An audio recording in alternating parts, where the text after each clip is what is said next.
বিদেশে থাকাকালীন খালি আমার মনে হতো কবে আমি আমার ছেলেকে নিয়ে যাব আমাদের জগপুরের মা মনসার মন্দিরে।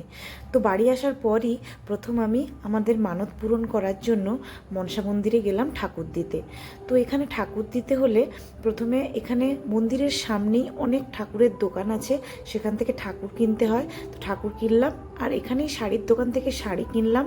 আর এছাড়া অনেক দোকান রয়েছে যেখান থেকে ফল, ফুল, বেলপাতা, আলতা, সিঁদুর, শাঁখা পলা, নোয়া, চাঁদমালা, তারপরে জবা ফুলের মালা, এগুলো সব কিনলাম।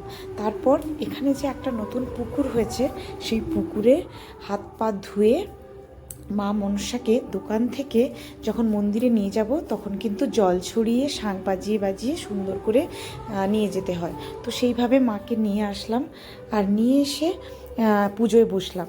তো এই মন্দিরের সবথেকে ইউনিক ব্যাপার হলো এখানে কিন্তু নিজেকেই পুজো করতে হয়, এখানে কোনো ব্রাহ্মণ ঠাকুর নেই। শুরু করার পর মাকে প্রথমে সুন্দর করে সাজিয়ে দিলাম শাঁখা পলা, নোয়া, আলতা, সিঁদুর এগুলো দিয়ে। তারপর মায়ের জন্য একটা পদ্ম ফুলের মালা, মানে পদ্ম ফুল কিনেছিলাম, সেই ফুলটা মায়ের হাতে ধরিয়ে দিলাম। কিনেছিলাম জবা ফুলের মালা, মাকে জবা ফুলের মালা পরালাম।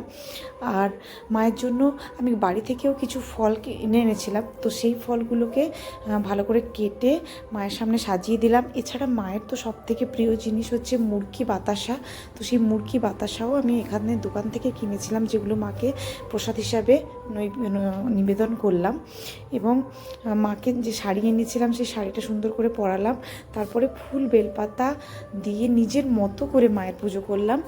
আর মায়ের তো প্রিয় খাবার হচ্ছে দুধ কলা, তো দুধ কলাও মাকে দিলাম।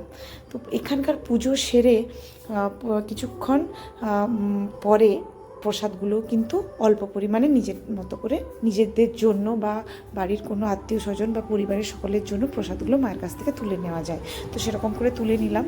আর এখানে পুজো করার সময় যদি বাড়ি থেকে শাঁখ আনো তাহলে ভীষণ ভালো হয়, তো শাঁখ বাজিয়ে মায়ের পুজো করলে বেশ সুন্দর লাগে। আর এবারে এখানে এসে একটা জিনিস দেখলাম যে একসঙ্গে আগে যেরকম যে কেউ পুজো করতে পারতো সেরকম নয়, যদি অনেক ভিড় থাকে তাহলে একজন পুজো দেওয়ার পরে, ঠাকুর দেওয়ার পরে আরেকজন ঠাকুর দেবেন, এরকম করে লাইন করে হয়। এবং ঠাকুর দেওয়ার জন্য কিন্তু এখানে অফিস থেকে একটা কুপনও কাটতে হয়। তো আমি মন্দিরে ঠাকুর দেওয়ার পর এখানকার যে মেন অধিষ্ঠাত্রী দেবী মা মনসা, ওনারও পুজো করলাম এবং ওনার পুজো করে সেখান থেকে একটু প্রসাদ তুলে নিয়ে বাড়ি ফিরে গেলাম। আর আমার ছেলেকে অবশ্যই প্রণাম করালাম।